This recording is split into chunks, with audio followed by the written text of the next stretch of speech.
leader, on l'est à un moment où on peut l'être toute sa vie, on peut l'être sur un projet, on peut l'être sur plein de choses. Donc, j'ai pas envie de définir ça, j'ai plus envie de définir leadership. Et dans la façon dont on a abordé le leadership entre nous, au point de départ, ça a vraiment été de décomposer le mot afin de mieux le comprendre. Et donc, dans leadership, il y a 3 éléments. Il y a la partie lead. Lead vient de l'anglais qui veut dire mener. Mener, un synonyme, c'est conduire. Conduire en latin, conducere, c'est faire ensemble, prendre par la main avec quelqu'un. Et donc, il y a ce côté d'y aller ensemble.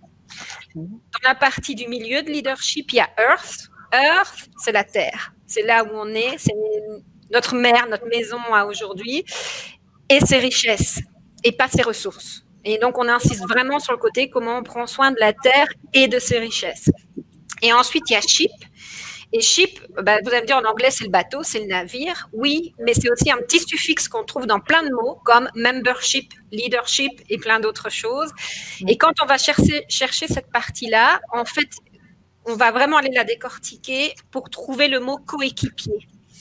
Et donc, c'est vraiment le fait de se dire, c'est ensemble, comment on se tient, on se prend par la main, comment on aide l'un et l'autre à grandir pour qu'ensemble, on prenne soin à la fois du collectif et de la terre. C'est ça le leadership. Ok, et de la terre. Donc, c'est bien au-delà de juste moi en tant que personne. Voilà. Okay. C'est quelque part, j'ai envie de dire aussi, cette capacité à se mettre soit au service du collectif et de la terre. Et donc, il n'y a pas ce côté très... où parfois on pourrait parler d'égocentrisme qui est je le fais juste pour moi et par moi. On est dans un côté très servant. Voilà, c'est au service de... On ne peut pas être leader sans être au service. Donc, je me suis rendu compte à un moment, par différents passages de vie, et on en parlera peut-être, c'est le fait que, à un moment, et Val en parlait, l'équipe qui est là, si vous aimez les gens, ce qui est mon cas, si vous aimez votre métier, ce qui est mon cas, si vous aimez le monde, ce qui est mon cas, vous parvenez à vous rendre compte que vous n'avez pas la science infuse, que tout ce qui se passe autour de vous, votre équipe, vous rend 1000 fois ce que vous lui donnez à un moment, c'est-à-dire de l'attention. Et qu'à partir du moment où il y a ce mélange, cette alchimie qui est en train de se créer en disant mais je te donne de l'attention, tu m'en donnes, on échange, on partage, ça paraît extrêmement simple. Mais pour un chef d'entreprise, pour un patron de mission, à un moment, se dire qu'on peut faire basculer les choses, qu'il y a une sorte d'équilibre qui est en train de se créer, que chacun peut apporter quelque chose à l'entreprise, à l'univers dans lequel on baigne. Et puis, avec l'évolution du monde et l'apparition, début 2010, de Isaac Getz, Liberté et compagnie, avec l'apparition de Frédéric Laloux, Réinventer les organisations, des livres qui sont mythiques parce qu'ils réinventent les organisations. Vous lisez ça et vous dites, bon sang, mais c'est bien sûr, nous devons transformer les choses. Et le patron, il n'est plus au sommet, il est à la base. Et il sert l'ensemble de ses coéquipiers, il leur permet de s'élever, de grandir, et effectivement de se mettre, eux, en lumière, en valeur. Et que derrière ça, le patron qui était au sommet de la pyramide hiérarchique se retrouve à la base d'une pyramide hiérarchique inversée et est là pour pouvoir élever le niveau de leadership de chacun au profit du plus grand nombre et du bien commun.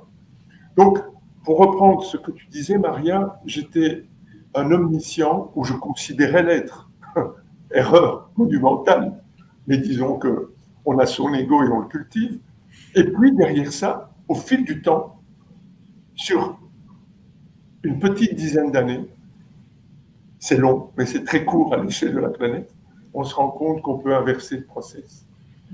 Et que c'est dans cet acte-là, dans cet acte d'attention, dans cet acte de foi, dans ce don, que l'on peut effectivement se réaliser encore plus. Je ne dis pas que c'est facile, mais qu'est-ce que c'est? Et pour moi, il y a vraiment systématiquement ce côté de se dire, mais dans ce que je vis, dans ce que je fais, dans ce qui est, qu'est-ce que j'apprends? Qu'est-ce que j'en fais? Et quand on vit avec ces questions-là, en fait, c'est presque magique, mais j'ai envie de dire, moi, ma vie, elle est magnifique. tout ce qu'on vit aujourd'hui, c'est magnifique parce que ça me pousse quelque part à regarder peut-être plus à l'intérieur aujourd'hui que ce que j'aurais pu faire si on avait eu une vie sans confinement, à m'imaginer transformer mon business parce que quand on fait de la dynamique de groupe en entreprise et que les entreprises ne sont plus en réel, comment on fait de la dynamique de groupe en virtuel.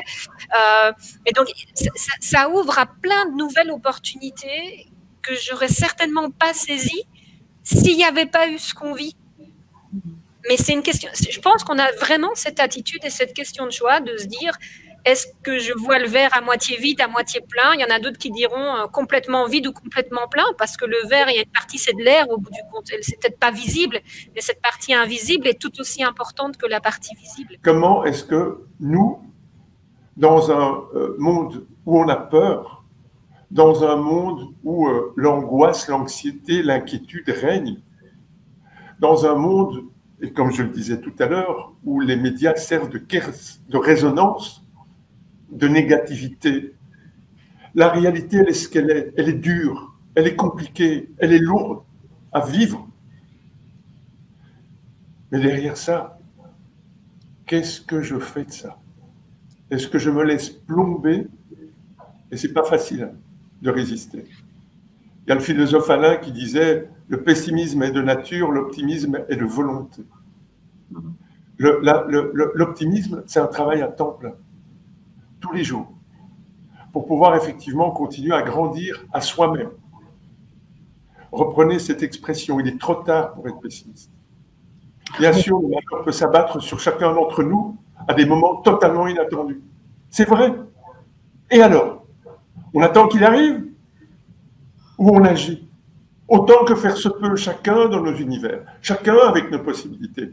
Nous avons tous et toutes, du talent à revendre, de l'ingéniosité, de la force, de la puissance. Je parlais de ce côté divin. On a tous en nous. On a tous cette extraordinaire puissance dont on a souvent peur d'ailleurs, sa propre puissance. On a tous ça. Et dans un climat comme celui-ci, nom de Dieu, mettons en place chacun dans nos univers, chacun dans nos entourages, cette force qui ne demande qu'à sortir et dont on a peur, mais qui est là. Alors n'attendons pas. Et c'est exactement, un, ce que la Covid nous dit, deux, ce que l'ère du Verseau, qui vient d'arriver là, le 21 décembre, hier. Et ce n'est pas un hasard si on se retrouve ici aujourd'hui. Tout à fait. L'ère du Verseau, l'intuition, la force, le changement, tout ce qui est en train de se passer. Prenons ça à bras-le-corps. On a tous et toutes besoin de chacun d'entre nous, chacun dans ce que nous sommes. Et nous, ensemble, on peut le faire, on peut y arriver. Ce ne sera pas facile, mais ce n'est pas grave. On en a connu d'autres et on en connaîtra d'autres. Allons-y. Oui. Allons. Oui.